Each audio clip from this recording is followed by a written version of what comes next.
word came that Pearl Harbor was being attacked, my grandmother and my mom rushed out onto the church steps and saw huge columns of smoke. My mom, as a young child, thought it was the greatest air show she'd ever seen. Later, she found out that the air show was very deadly. December 7th, 1941 marks the day in which the attack on Pearl Harbor took place. Americans lost their lives that day, and America's history was changed forever. We're on the U.S.S. Bowfin, and this is a World War II submarine. But surrounding us is the Pearl Harbor historic sites.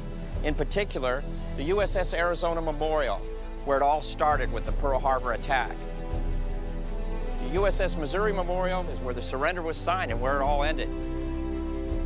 The U.S.S. Oklahoma Memorial, the newest addition to the Pearl Harbor story. And then just beyond that, the Pacific Aviation Museum, and that's a place where the aviation story is told. People often focus on the Pearl Harbor attack, but actually it was the attack on Oahu.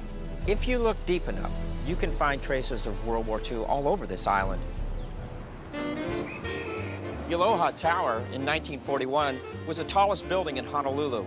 And during the war, they actually painted camouflage on it to protect it. The Hawai'i Theater.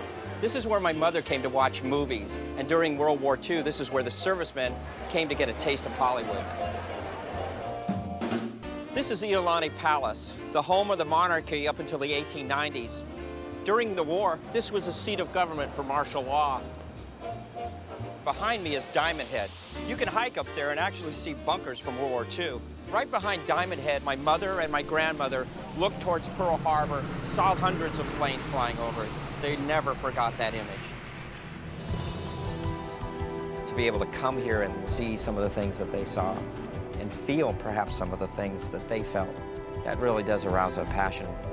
The legacy that the monuments at Pearl Harbor leave behind is not only the history of what happened, but it's what happened to those people and the stories that we take from there. And in doing so, those memorials are alive.